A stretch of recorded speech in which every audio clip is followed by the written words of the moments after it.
नमस्कार. Top news मराठीच्या afternoon महाराष्ट्रमध्ये आपलं स्वागत. पाहुयात महत्त्वाच्या टॉप स्पीड न्यूज. प्रयागराजमध्ये सुरू असलेल्या महाकुंभ मेळ्यात मध्यरात्री चेंगराचेंगरी, 17 भाविकांचा मृत्यू झाल्याची माहिती तर अनेक जखमींवर जवळच्या रुग्णालयात उपचार सुरू. शिवसेना शिंदे गटाचे पदाधिकारी अशोक धोडी अपहरण प्रकरणात पालघर पोलिसांची मोठी कारवाई. 4 संशयित आरोपींना एलसीबीनं घेतलं ताब्यात. संशयितांकडून मोठा खुलासा होण्याची शक्यता. मनोज जरांगे यांच्या आंदोलनाचा आज 4था दिवस. उपोषणाच्या 4थ्या दिवशी जरांगेंची प्रकृती खालावली. मध्यरात्री डॉक्टरांकडून सलाईनद्वारे उपचार. रायगडच्या पालकमंत्री पदावरून शिवसेना राष्ट्रवादीत घमासान सुरूच. एकनाथ शिंदेंनी गोगावलेंसह इतर आमदारांना तंबी द्यावी, अन्यथा आमदारांना रायगडमध्ये फिरकू देणार नाही. राष्ट्रवादीच्या रायगडच्या उपजिल्हाध्यक्षांचा इशारा. गणेश नाईक एकनाथ शिंदेंपेक्षा वरिष्ठ. एकनाथ शिंदे भविष्यात पक्ष बदलतील अशी शक्यता. खासदार संजय राऊत यांचा दावा. जीपीएस आजारासंदर्भात केंद्रीय पथक पुण्यात दाखल. केंद्राच्या उच्चस्तरीय पथकाकडून तपासणी सुरू. पुणे शहरातील परिस्थितीचा घेतला आढावा.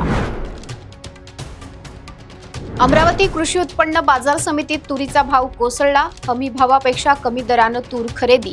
शेतकऱ्यांची नवीन तूर बाजारात येताच तुरीचे भाव कोसळले.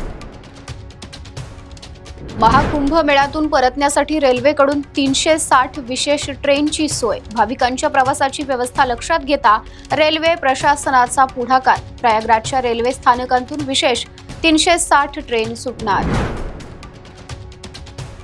पुण्यात उद्या जिल्हा नियोजन समितीची होणार बैठक. अजित पवार पुण्याचे पालकमंत्री झाल्यानंतरची पहिलीच बैठक.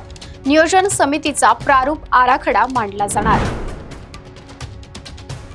सांगलीतून अंतरवाली सराटीकडे मराठा समाजाचा ताफा. मोठ्या संख्येनं मराठा समाज बांधव उपोषण स्थळी रवाना. प्रलंबित मागण्या लवकर मान्य करण्याची मराठा समाजाची मागणी. एसटी पाठोपाठ पुण्यात पीएमपीएमएलच्या तिकिटात वाढ होण्याची शक्यता. पुणे आणि पिंपरी चिंचवड महानगरपालिकेला पीएमपीएमएलच्या खर्चाचा डोलारा. इंधनाचे वाढते दर, कर्मचाऱ्यांची झालेली पगारवाढ, वाहनांच्या सुट्या भागाच्या वाढत्या किमती, त्यामुळे भाडेवाढ अटळ मानली जात असल्याची शक्यता. पुण्यात जीबीएस रुग्णांची संख्या 111 वर स्थिर. कमला नेहरू रुग्णालयासह इतर रुग्णालयात उपचार सुरू. 9 रुग्णांना देण्यात आला डिस्चार्ज. टॉप न्यूज मराठीच्या आफ्टरनून महाराष्ट्रमध्ये इथेच थांबूयात. पाहत रहा टॉप न्यूज मराठी. आपला महाराष्ट्र, आपली बातमी.